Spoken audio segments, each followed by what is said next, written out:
পদত্যাগের ব্যাপারে আমরা লিখিত বক্তব্যে জানিয়েছি, আগেও জানিয়েছি নিরাপত্তা উপদেষ্টা এবং আর দুইজন ছাত্র উপদেষ্টা, যাদের কারণে এই সরকারের নিরপেক্ষতা।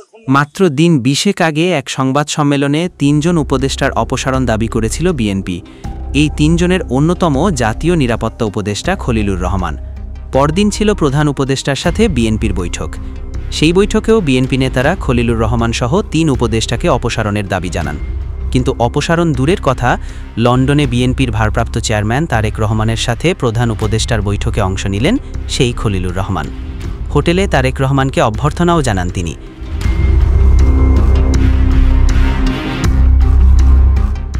খলিলুর রহমান একদা বাংলাদেশের পররাষ্ট্র সার্ভিসের কর্মকর্তা ছিলেন। 2001 সালে পালন করেছেন তত্ত্বাবধায়ক সরকারের প্রধান উপদেষ্টা বিচারপতি লতিফুর রহমানের একান্ত সচিবের দায়িত্ব। সম্পর্কে তিনি বিচারপতি লতিফুর রহমানের ভাইরা। চাকরি জীবনের বেশিরভাগ সময় কাটিয়েছেন যুক্তরাষ্ট্র, সুইজারল্যান্ড সহ বিভিন্ন দেশের বাংলাদেশ মিশনে। পরে পররাষ্ট্র মন্ত্রণালয়ের চাকরি ছেড়ে যুক্তরাষ্ট্রে বসবাস শুরু করেন।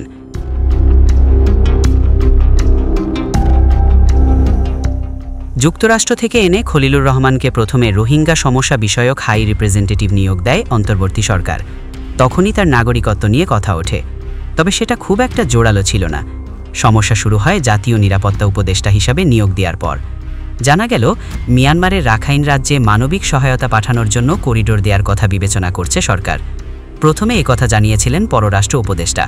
শুরু হয় তুমুল আলোচনা সমালোচনা। প্রধান উপদেষ্টার প্রেস সচিব জানান মানবিক করিডোরের কথা ঠিক নয়। এর 2 দিন পরেই জাতীয় নিরাপত্তা উপদেষ্টা জানান করিডোর কথা সঠিক।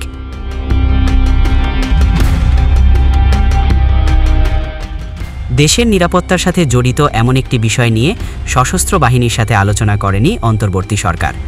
বিষয়টি নিয়ে উষ্মা প্রকাশ করেন সেনাপ্রধান জেনারেল ওয়াকারুজ্জামান। এরপর সংবাদ সম্মেলন করে নিজের নাগরিকত্ব আর করিডোর নিয়ে কথা বলতে বাধ্য হন খলিলুর রহমান।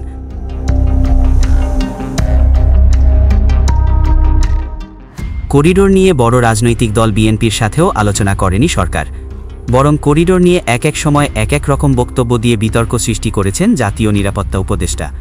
তাই অন্তর্বর্তী সরকারের ভাবমূর্তি বিনষ্ট করার দায়ে তাকে অপসারণের দাবি জানায় বিএনপি।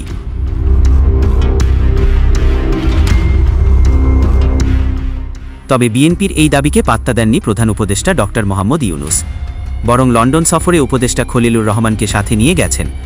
সেখানে বিএনপির ভারপ্রাপ্ত চেয়ারম্যান তারেক রহমানের সঙ্গে বৈঠকের সময়ও খলিলুর রহমানকে সাথে রেখেছেন। শুধু তাই নয়, যেই হোটেলে বৈঠক হয়েছে সেই ডরচেস্টার হোটেলে তারেক রহমানকে অভ্যর্থনাও জানান খলিলুর রহমান।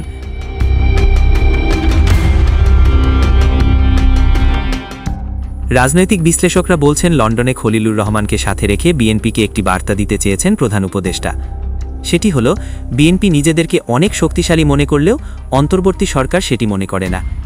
অতি সম্প্রতি জাপানে বসেও সেই ইঙ্গিত দিয়েছিলেন প্রধান উপদেষ্টা। বলেছিলেন, একটি দল ছাড়া আর কেউ ডিসেম্বরে নির্বাচন চায় না। বিএনপিকে দেশের 8-10টি ছোটখাটো সাধারণ দলের মতোই মনে করেন তিনি।